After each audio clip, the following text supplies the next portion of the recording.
একেখিনি কথা যোৱা 3 মাহৰ পৰা কোৱা নাই নেকি? একে ৰেকৰ্ডটো বাৰম্বাৰ বজাই আছে।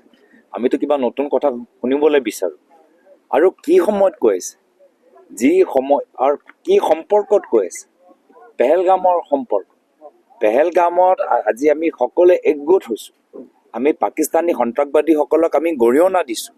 আমি বৰ্তমান চৰকাৰক, কেন্দ্ৰীয় চৰকাৰক সমৰ্থন জ্ঞাপন কৰিছোঁ। আমি কৈছোঁ যে তেওঁলোকে এটা শক্তিশালী প্ৰতিক্ৰিয়া দিয়ক। লগতে আমি চৰকাৰৰ জবাবদিহি বিচাৰিছোঁ। মৃতকৰ পৰিয়ালবৰ্গৰ প্ৰতি আমি গভীৰ সমবেদনা জ্ঞাপন কৰিছোঁ। কিন্তু আজিও বিজেপি বিভিন্ন ৰাজ্যত স্থানীয় ৰাজনীতি কৰি আছে, লোকেল পলিটিক্স কৰি আছে। আৰু এই ক্ষেত্ৰত আমাৰ মুখ্যমন্ত্ৰী হিমন্ত বিশ্ব শৰ্মা ডাঙৰীয়াও আজি তেওঁ এই ইয়াতে একেই স্থানীয় পলিটিক্স তেওঁলোকে কৰিছে। তো কিমান দুখৰ কথা, যি সময়ত ইমান ডাঙৰ এটা ঘটনা ঘটিলে, যি সময়ত আমি সকলোৱে মৰ্মাহত, যি সময়ত আমি সকলোৱে একত্ৰিত, অসমৰ মুখ্যমন্ত্ৰী গাদীটো অপমানিত কৰিছে, অসমৰ ৰাইজৰ বিবেক শক্তি অপমানিত কৰিছে।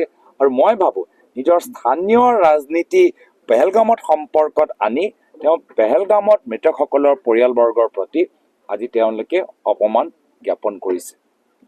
আমি যুঁজি থাকিম, মুখ্যমন্ত্ৰী আৰু মোৰ মাজত আমাৰ যুঁজটো হৈ থাকিব। ইয়াৰ আগতেও আমি এই বিষয় লৈ যুঁজি আছোঁ, ইয়াৰ পিছতো যুঁজি থাকিম। কিন্তু এই সময়ত মই আশা কৰোঁ যে তেওঁ অলপ গহীন হ'বলৈ শিকিব।